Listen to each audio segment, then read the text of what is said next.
ติพันธ์รวมใจรักษามัคคี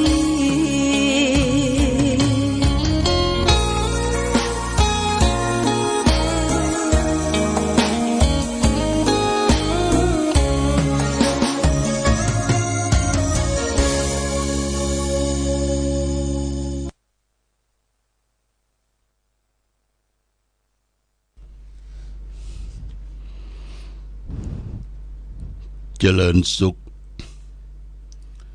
ศรัทธาสาธุชนญาติโยมท่านพุทธบริษัททั้งหลาย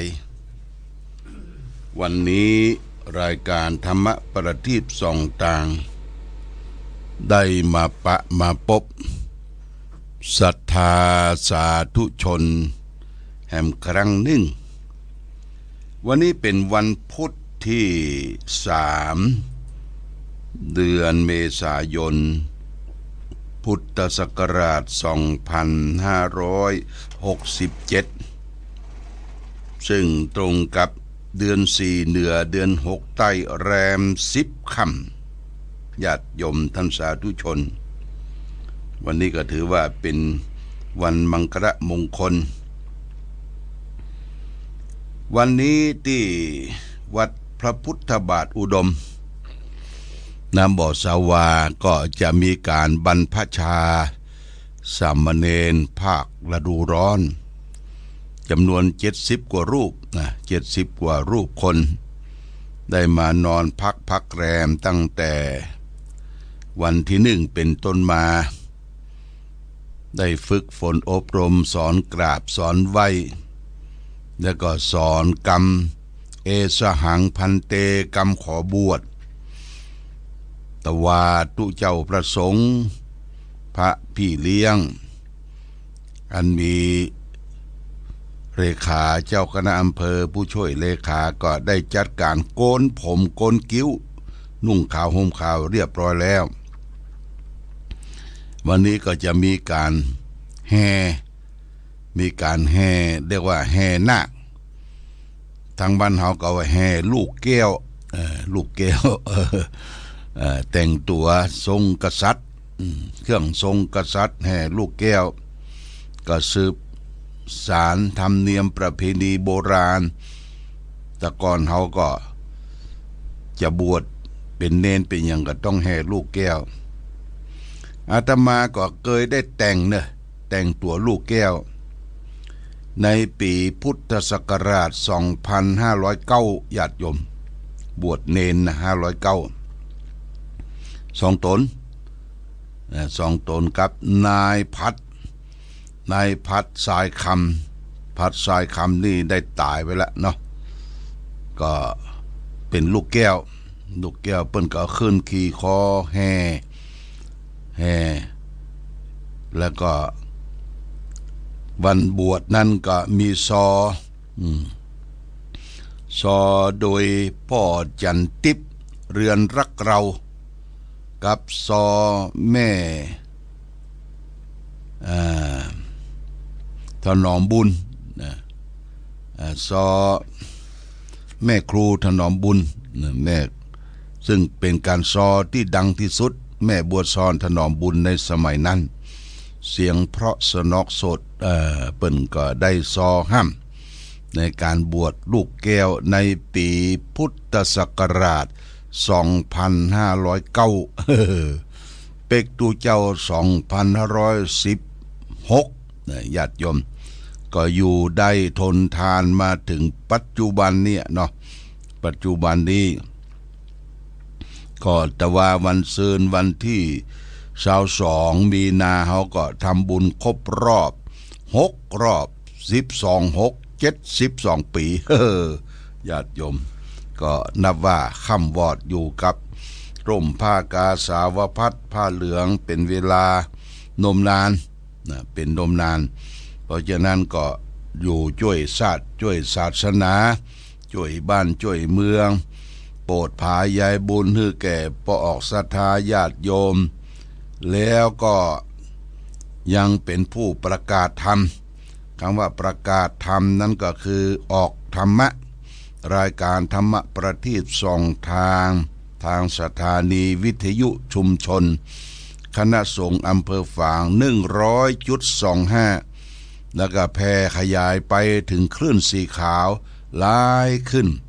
ทางวัดฝายหินทางปุ่นดอยหล่อลำปุนลำปางแป้น่านก็ขยายการออกไปฟัง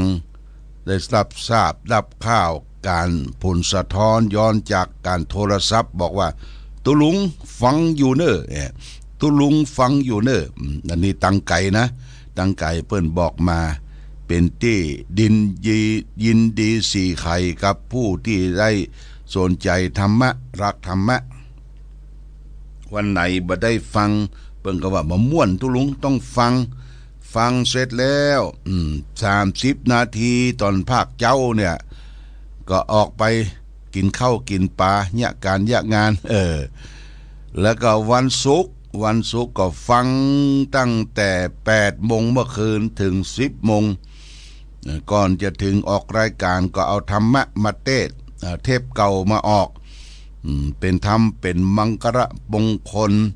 แก่ศรัทธาญาติโยมแล้วก็มามาจากรายการสดสุดท้ายก็แปลงน้ำมนต์น้ำมนต์นี่ก็ได้กันไปทั่วญาติโยมอันนี้ได้มาเป็นกู้กันเป็นกู้เป็นกินเป็นการบอกข่าวกล่าวเตือนให้ญาติโยมท่านทั้งหลายได้มีความสุข2 ประการสุขใจกับสุขกายสุขใจก็ได้รับฟังธรรมะข้อคิดสะกิดเตือนใจสุขกายก็คือพยายามบ่ให้มีโรคภัยไข้เจ็บเข้ามาเบียดเบียนได้แปลงน้ำมนต์ได้สวดมงมังกระผ่านไปให้แก่ศรัทธาสาธุชนญาติโยมทุกท่านอันนี้ก็โมทนาสาธุกับท่านผู้ฟังทั้งหลายที่เปิดเครื่องรับฟังวันนี้วันที่3และวันที่3 เมษายน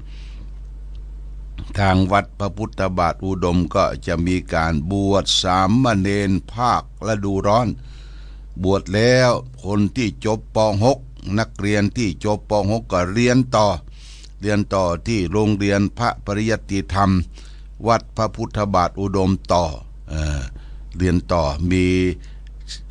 ม.1 ม.2 ม.3 ม.4 ม.5 ม.6 จบไปแล้วก็ยังได้ไปทำงานราชการเป็นครูบาอาจารย์เนี่ยเหมือนกับตั้งนอกเรียนตั้งในนี่มันพอมีโอกาสมันบ่เสี่ยงสตางค์นักพระครัวก็ชุดเดียวชุดสากลของตัวเจ้าก็ชุดสีเหลืองเนี่ยญาติโยมชุดสากลเข้าได้ทุกงานศพก็นุ่งชุดนี้ไปได้งานแต่งงานขึ้นบ้านใหม่ฮับกินฮับตาลปล่อยน้อยปล่อยใหญ่ปล่อยหลวงก็แต่งชุดสากลชุดเหลืองเนี่ยไปได้ไปได้บางทีกับชุดสากลก็เปลี่ยนเป็นชุดสีกั๊กเป็นชุดราชนิยมเป็นชุดผ้าเหลืองอันก็เป็นชุดสากลหมดญาติโยมท่านสาธุชนทั้งหลายอันนี้บ่พอเปลืองทรงเฮียนตั้งในนี่พอเปลืองอาหารการกินก็ไปรับบิณฑบาตจากญาติโยมท่านสาธุชนและก็โดยเฉพาะอย่างยิ่งโรงเรียนวัดพระบาทอุดมก็ทำอาหารกลางวันนี่ก็มีแม่ครัวจิตอาสามาทำแล้วก็อาหารกลางวันส่วนมากก็เอาซาเข้าบาตรไปตั้งที่กาดนะญาติโยมอย่าเอาไปตั้งกว่างสมัยโบราณนะเอาซาเข้าบาตรไปตั้งเขียนว่าเปาะเข้าบาตรโรงเรียนวัดพระพุทธบาทอุดมญาติโยมมีผักไม้ไส้เครือเหลือจากการขึ้นการขายหรือจะซื้อใส่เป็นกาดประบงกาดกลางเทศบาลบางทีก็เล่มไปถึงกาดหนองยาวไปสลนไปปะใส่โอ้นี่เป็นซาเข้าบาตรเวลา9 โมงเกิงนี่พระเนนก็เอารถตรงโต๊ะไปรับมาวันไหนมานได้เต็มซาเข้าบาตรมานกว่านั้นได้ผักไม้ไส้เครือแล้วก็ยังได้ปูได้ป่าโดยได้จิ้นได้เนื้อโดยญาติโยมน้ำมันพืชสิ่งเหล่านี้เป็นการประกอบทำอาหาร เฮาบ่เคยได้ไปส่งเข้ามือเข้าจังหารที่วัดในช่วงนี้ก็เป็นช่วงที่งานมันนักญาติโยมจะติ้วเป็นโตไปส่งเข้าวัดนี่บ่ค่อยมีแต่ซื้อที่สิ่งที่ประกอบที่จะทำอาหารเนี่ยใส่ซ่าเข้าบาตรบางทีเปิ้นบ่ใส่ที่ซ่าเปิ้นเอาไปตามที่วัดเอากะลำซื้อกะลำไปเป็นถุงใหญ่พริกหนุ่มไปผักชีหอมป้อมไปแล้วก็ซื้อหมูไปตัวยดูเอาไปตาลตู้เจ้าปั่นปอนแล้วก็เอาเข้าโรงครัวอันนี้ประกอบอาหารกินได้หลายคนพระเนนก็ฉันได้ญาติโยมก็กินดีโดยเฉพาะอย่างยิ่งวันเสาร์นี่ปฏิบัติธรรมประจำวันเสาร์นี่เขาก็ทำทุกเสาร์ญาติโยมนะทำทุกเสาร์แม่ครัวใหญ่ก็คือคุณนิพาคนโตเป็นแม่ครัวเป็นผู้ทำอาหารการกินบอกว่าล้ำอร่อยดีนี่การทำอาหารนี่ญาติโยมสำคัญนะสำคัญว่าเฮาจะเนี่ยอย่างเลี้ยงเปิ้นเสาร์หน้านี่มีอย่างเลี้ยงเปิ้นแม่ครัวก็มาปรึกษาหลวงพ่อว่าโอ้คนเฒ่าเปิ้นมักนั่นมักนี่บ่ค่อยล้ำได้กินอยู่บ้านอยู่จองก็มีไผเฮ็ดกินเนี่ยฮือกินเนี่ยไปเตอะทำไปเตอะถ้ามันเหลือจากกินที่นี่แล้วห่อญาติโยมห่อไปตัวบ้าน จอกห่อใส่ถุงไปไผบ่ว่าอย่างอ่ะถ้ากินแล้วนะบ่ใช่ว่าบัดนั้นได้กินแล้วจะห่อก็เลยบ่ใจบ่ถูกอย่างนี้บ่ถูกนะไปฟ้องห่อเตื้อไปฟ้องเอาไปเตื้อกินแล้วเหลือบ่จ้างไว้อย่างอ่ะเอาก็จัดใส่ถุงแจกกันไปอาหารการกินพักไม่ใช่คืออาหารตามยุคการตามเวลาตามหน้าที่ที่เกิดขึ้นมาในยุคปัจจุบันเนี่ยก็เป็นพักไม่ใช่เครือของป่าของเขานี่ก็เป็นการทำอาหารเป็นปัจจัยสำคัญที่หล่อเลี้ยงสภาพร่างกายจิตใจของเฮาให้มีความอยู่ได้ทนได้และก็ปฏิบัติธรรมได้พระพุทธเจ้าสอนเรื่องการกินอาหารบริโภคอาหารว่าโภชเนมัตตัญญูตารู้จักประมาณในการกินอาหารไม่กินมากจนเกินไปไม่กินน้อยจนเกินไปจงอดโชหิวกินน้อยเกินไปก็ไม่ได้เพราะว่ากินแต่พอดีโภชเนมัตตัญญูตา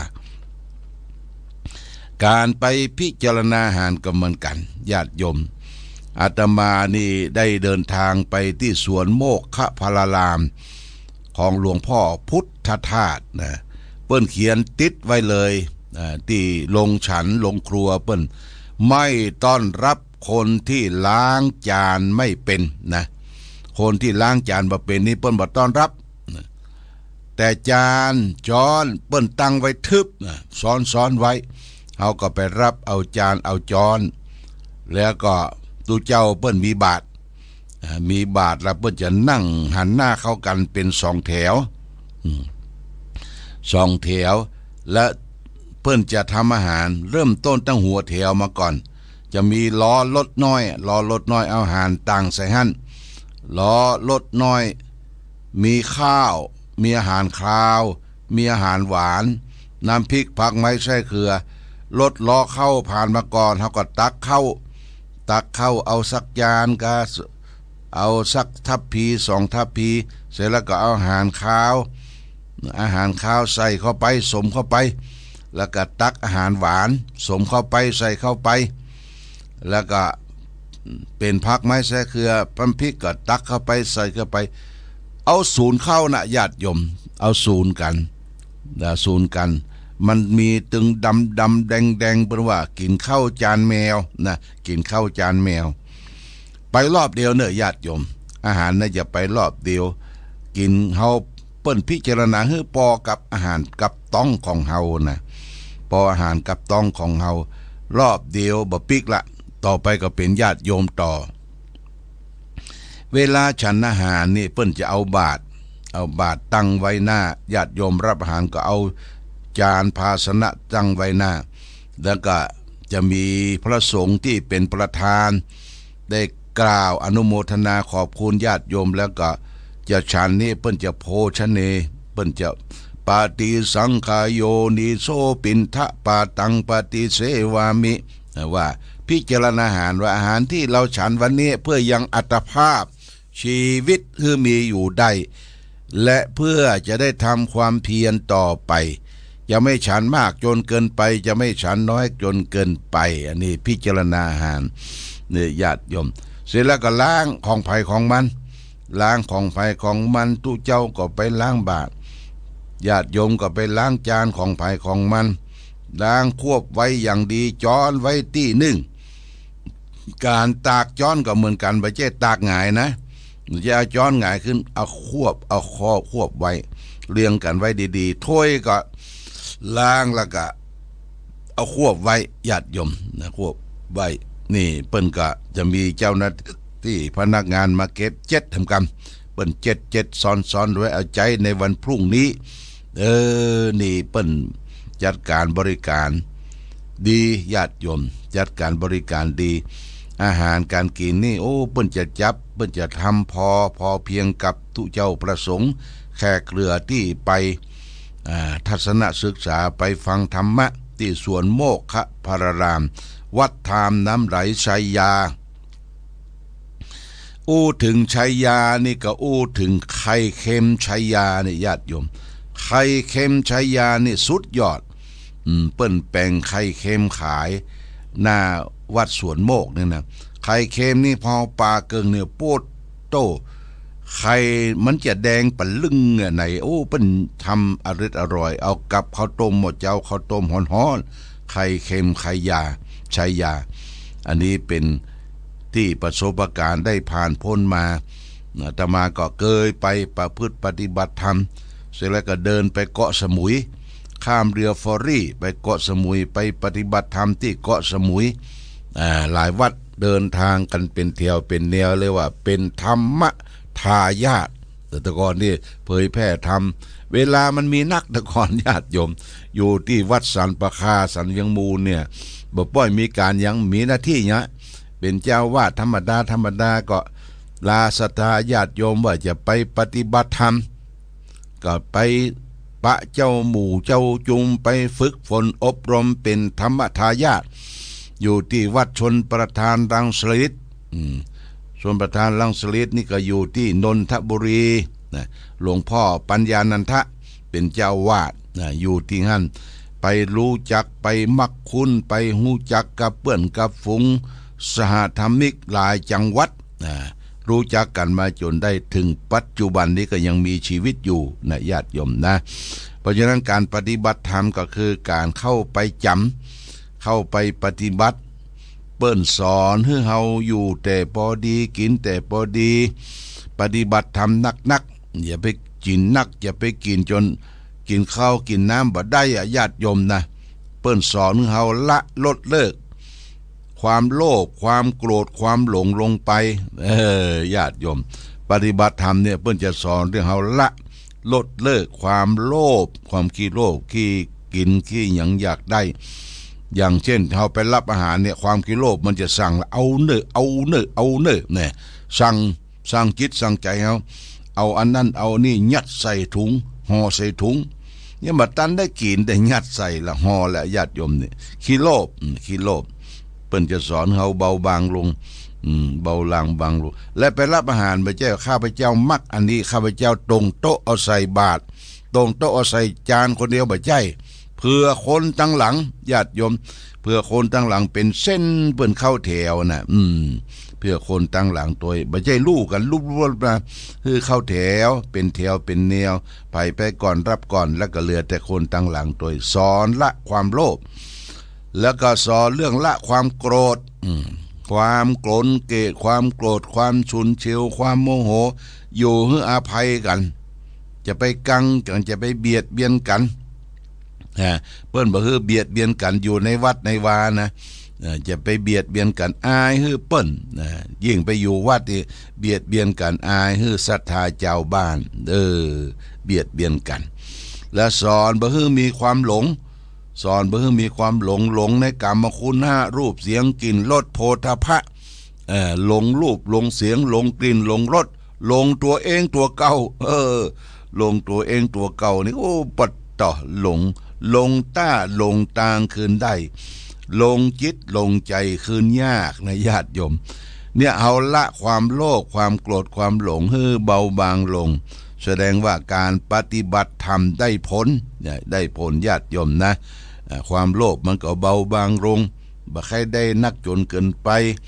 ในทางที่ผิดในทางที่บ่ถูกต้องควรความโกรธจะไปโกรธฮือพ่อฮือแม่ฮือเพื่อนฮือฝูงคนนั้นคนนี้บางคนบ่อย่างอั้นหันคนบ่ถูกตาบ่ถูกหูนี่บ่พอใจละโคตรถามว่าโคตรหยังไอ้นั่นบ่ถูกตาสิริมันยะมายั่งอีนั่นบ่ถูกตาเฮามันโกรธตัวเองตัวเก่าญาติโยมเปิ้นบ่ใช่หูเรื่องเฮาไปโกรธเองตัวเก่าเนี่ยบั่นทอนสุขภาพจิตให้เฮาตกต่ำลงตกต่ำลงโอ้สุขภาพจิตเสียหายพยายามละความโลภความโกรธความหลงและละกรรมคุณห้ารูปเสียงกลิ่นรสโผฏฐัพพะที่มาถูกต้องทางกายทางวาจาทางใจเขาเนี่ยให้ระวังอย่างดีคือระวังบ่ให้มันมาครอบงำเราได้เราก็อยู่ได้อย่างสบายปฏิบัติธรรมได้อย่างสบายอย่างนี้เป็นต้นวันนี้ช่วงท้ายได้มาพบก็จะเอาสิ่งที่ปุญญราภิกถาว่าด้วยผู้ได้บุญมากผู้ที่ได้บุญมากเนี่ยพระพุทธเจ้าตรัสไว้ในพระไตรปิฎกคือ1ผู้ที่ชักชวนให้นับถือคำสอนก็ที่ดี2ผู้ที่ชักชวนแล้วไปปฏิบัติตามคำสอนนั้นพระพุทธเจ้าว่าสวาขาเตภิกขเวธัมมวินัยเยโยจะสมาทเปติยันจะสมาทปฏิโยจะสมาธิปิโตตถาถายะปฏิปัชชติสัพเพเตภหุงปัญญังปะสะวันติแปลว่าดูก่อนภิกษุทั้งหลายผู้ที่ชักชวนให้เข้าใจธรรมวินัยที่กล่าวไว้ดีแล้วคือคำสอนในหลักพระพุทธศาสนาหนึ่งผู้ที่ชักชวนแล้วไปปฏิบัติเพื่อความเป็นอย่างนั้นหนึ่งหมายถึงครูบากับศิษย์คนทั้งหลายนั้นย่อมประสบบุญที่ไม่ใช่น้อยนี่เปิ้นว่าธรรมะที่จะเกิดขึ้นเนี่ยเฮาก็ปฏิบัติธรรมได้ชักชวนเปิ้นไปปฏิบัติธรรมเสียสละค่ารถค่ารางเสียสละหลวงพ่อก็มักจะไปที่ไหนก็มักจะเจ้ารถหรือเปิ้นไปสละญาติโยมบางคนก็มีสตางค์บางคนก็บ่มีสตางค์ให้เปิ้นได้ไปหูไปหันไปเหยียบไปย่ำสถานที่นั้นนี่ชักชวนไปแล้วก็ให้รู้จักหลักธรรมในทางพระพุทธศาสนาหนึ่งชักชวนผู้แล้วไปปฏิบัติเพื่อความเป็นอย่างนั้นอย่างนี้หมายถึงศิษย์คนทั้งหมดได้ย่อมประสบบุญมิใช่น้อยเนี่ยเราจะได้สัมผัสกับบุญกุศลบุญเป็นชื่อของความสุขญาติโยมถ้าทำบุญมาใดก็ต้องได้ความสุขบุญเกิดจากการทำกิริยาการทำเนี่ยบุญที่เกิดขึ้นโดยการทำโดยอามิสตานคือตานโดยวัตถุสิ่งของนาต่างๆญาติโยมท่านสาธุชนทั้งหลายเฮาได้ให้ได้หอมได้ทำบุญบริจาคเปิ้นบวชพระบวชเนรก็เป็นเจ้าภาพยกยอให้ได้เป็นตนเป็นองค์เฮาบ่ได้ไปก็อยู่บ้านฟังเปิ้นอบรมสั่งสอนให้เด็กเล็กลูกหลานเยาวชนเฮาเป็นคนดีได้บวชพระบวชเนรก็อนุโมทนาสาธุเนี่ยบุญด้วยการบริจาคให้หอมเป็นวัตถุสิ่งของต่างๆนี่อามิสทาน2ธรรมทานบุญที่เกิดจากการแนะนำสั่งสอนให้โอวาทให้ข้อคิดสะกิดเตือนใจแก่บุคคลอื่นบุญตัวนี้คือการฮือธรรมะ แสดงธรรมะหลวงพ่อได้มานั่งนั่งจ๋ากับศรัทธาญาติโยมนี่เวลาครึ่งชั่วโมงก็ดีวันศุกร์ประมาณ2 ชั่วโมงก็ดีเนี่ยก็ฮื้อบุญแสดงธรรมะโดยบ่หวังผลตอบแทนซึ่งแม้ว่าจะเสียค่าน้ำค่าไฟฟ้าค่าหยังยกเป็นปัจจัยส่วนตัวไปเป็นหลักนะเป็นหลักญาติโยมอันที่เปิ้นจะให้จะหอมแล้วก็เมินมาเหียเตื้อคนละ10คนละ20คนละ100คนละพันเดือนหนึ่งเปิ้นก็มาให้หอมแต่เป็นหลักเฮาจ่ายถึงวันนี่เป็นหลักอยู่แต่เป็นหยังมันเป็นบุญที่เฮาได้เผยแผ่ธรรมะเป็นตัวแทนขององค์พระสัมมาสัมพุทธเจ้านี่ก็เป็นบุญถ้าไปคิดค่าเงินคิดค่าอย่างนี้บ่ได้ญาติโยมถ้าคิดค่าเงินคิดค่าตัวนี่มันตกต่ำไปเหียตกต่ำบ่ได้อย่างสักอย่างบ่ต้องคิดละทำไปเด้อบ่เสียหายบุญทั้งหลายก็จะเกิดขึ้นในด้านจิตใจของเฮาเนี่ยคือสร้างสมบุญเมื่อเฮาสร้างสมนำความสุขมาให้เนอะพอออกไม่ออกศรัทธามันบำเพ็ญบุญด้วยอมิสทานธรรมทานและอภัยทานซึ่งกันและกันเอาละวันนี้รายการธรรมะประทีปส่องตางได้มาพบศรัทธาญาติโยมอยากจะมาร่วมในการบรรพชาสัมมเนรภาคฤดูร้อนภาคตอนบ่ายเนี่ยตอนบ่ายวัดพระพุทธบาทอุดมเต็มไปหมดเต็มไปด้วยรถเครื่องรถยนต์และก็เต็มไปด้วยเต็นท์มีเต็นท์มีจำนวนปอยนี่ก็ประมาณ70 กว่ารูปนะเต็มไปหมดแต่ว่าเป็นยังญาติโยมเฮาก็ดูแลเรื่องน้ำเรื่องท่าเรื่องห้องน้ำห้องตัวกำชับดูเจ้าที่อยู่เป็นหลักว่าดูแลห้องน้ำห้องท่าจะไม่ขาดตกบกพร่องเปิดมาแล้วก็มาใช้บริการวัดเฮาเปิดวัดโอเพ่นเปิดกว้างอย่าไปขี้จิที่อยู่ที่ซ้ำที่ยังต่างๆเปิดโอเพ่นเปิดกว้างคือเปิ้นได้มาพักพาอาศัยได้มาประพฤติปฏิบัติธรรมจะไปใจแคบญาติโยมคนใจแคบใจหิ้นใจป๊อดนี่บ่มีหมู่บ่มีจุ้มบ่มีบุญกุศลเกิดขึ้นนี่ฝากไว้เอาละวันนี้รายการธรรมะประทีปส่องต่างได้มาพบศรัทธาญาติโยมท่านสาธุชนทั้งหลายก็พอสมควรแก่กาลเวลาขอความผาสุขความมีธรรมจงบังเกิดมีแก่ศรัทธาสาธุชนญาติโยมทุกท่านคือท่านทั้งหลายได้ประสบโชคดีประกอบไปด้วยอายุวันนะสุขภระเหมือนกันทุกรูปทุกท่านทุกคน